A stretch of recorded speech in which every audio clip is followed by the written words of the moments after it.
Hello, ladies and gentlemen. Eddie Marcus here again. I want to thank you so very much for giving me this moment in time to share with you something that is very important. I say that it is important because as spokesman and advocate for basic human rights for all people, that means every last one of you, basic human rights, someone standing up and advocating for it. I'm doing it because it's an understanding within my own spirit that the God that created me wants this protection for each of you. And he, that power, has made it known that there are things that are coming amongst us for peace. We all desire that. To be prosperous in this life, we all desire that. And to be joyous in this life, we all desire that. And definitely that would include survival. And for survival, there would be simple things like food, clothing, shelter, education to be good at whatever it is that we do, health care to protect us when we are at our weakest, and a job to make sure that all of these positions necessary to make sure that these things which we require be manifest. A job that each of us might have. And we would take from the resources of the earth that have been given to us as we have been given to one another. And we would create heaven instead of the jive. And what I say to you, ladies and gentlemen, that is what's being a spokesman and advocate for. Spokesman means to speak this to you. Advocate means to stand up for it. And it is most hurting today to say, ladies and gentlemen, that I stand before you not able to say that we are progressing, that we are moving in the right direction. For we are not. Here we are in a situation, ladies and gentlemen, on an earth where what I have just described to you could be achieved. Or its opposite, where it's not about we, the people. It is not about us, all of us.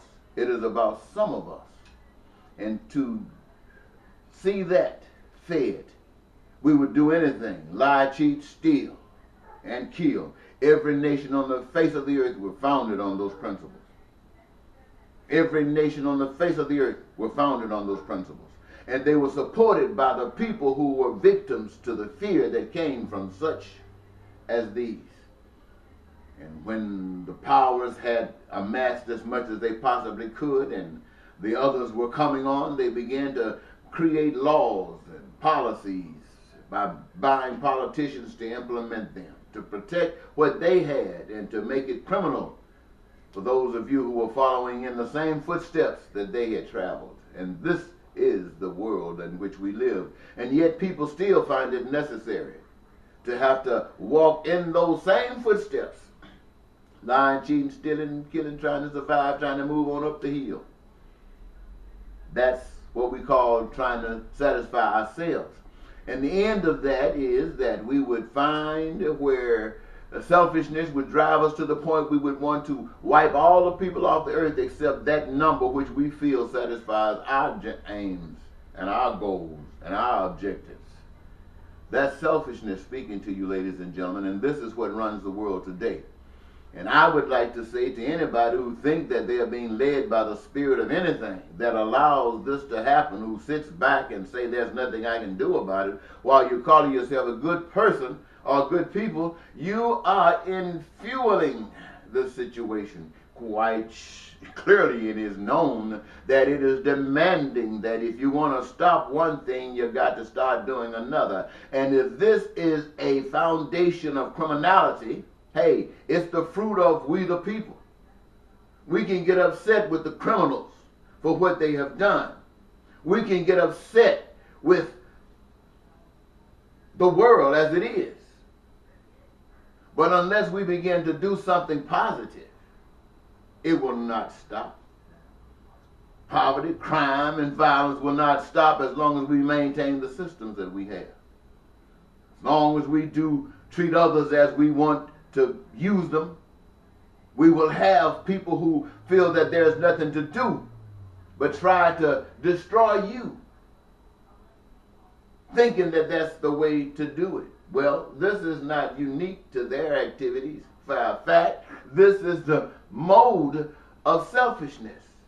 just given anybody who's walking after selfishness, taken to a point, will do the same thing that everybody else will do. That's the MO of selfishness. And everybody who sits back waiting for an end to come, for it just to happen, for a God to come out of the sky and stop this. No God come out of the sky and start this. No devil came up out of hell and started this. We the people started this. There are two different ideals. One is about us. The other is about you, the selfish one.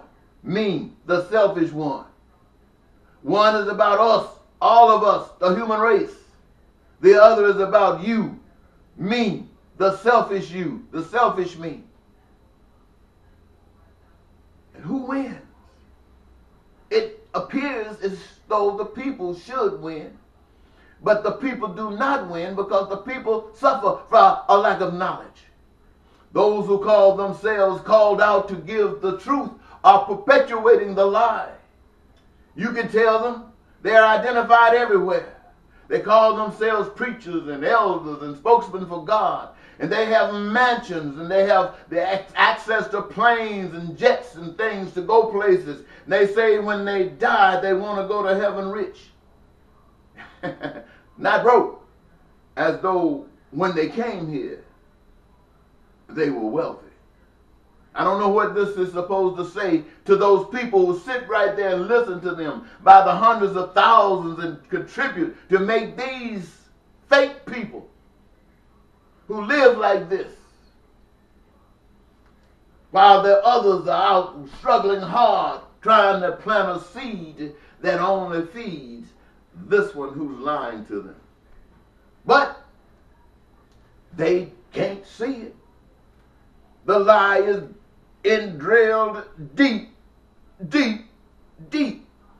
But I want you to know, ladies and gentlemen, as you listen to me today, there are many, many people out here in this world who got the solution, who would tell you on paper how not only their nation could prosper for peace and prosperity and joy, but how the whole earth, there are many people, and you ask, well, where are they?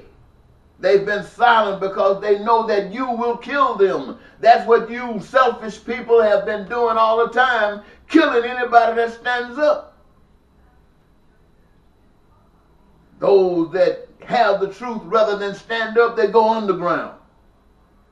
Underground because they're still bound. They got the truth to a certain extent, but they're bound because they know you will kill them. Meaning they don't know anything about a spiritual life. They don't know anything about the possibilities that they might live on. They don't know anything about the fact that it doesn't matter if they're gone forever. But perhaps their descendants, their children, their grandchildren, their great-grandchildren would get a chance to live in that peace and that prosperity, in that joy that they missed. But they worked so diligently to guarantee and to assure not just an individual, but we the people did it. That's the only way it will ever happen. And if you and I, we the people, don't come together and fix this stuff, ladies and gentlemen, I promise you, we will all burn like the wildfires that we're seeing on the televisions each and every day. The storms that are rolling, these things will conquer us because it is a part of selfishness. And unless we can change our ways, unless we can change our aim, unless we can change our direction, for if we can do that, then the fires and the storms will benefit us like never before. It opens the doors for a new way of living, a way of living that we the people are qualified for. We the people have proven basically that we can do anything but produce peace, so let's do that. Let's walk the path of prosperity for all. Let's do that. I'm not asking too much. As spokesman and advocate for basic human rights, that's what I want. I want it because the God I serve, there's no doubt in my mind, wants the same thing for all of us. And I can't even see myself bowing down to any God that would want something fantastic for me and damnation to you. So I'm glad to stand before you and tell you that there is one that cares about us all. And I offer to you such a one that would allow you to turn your mind over, to turn it around, to be good instead of just trying to go after yourself and try to outdo somebody else. But do the best you can. Can't nobody knock that.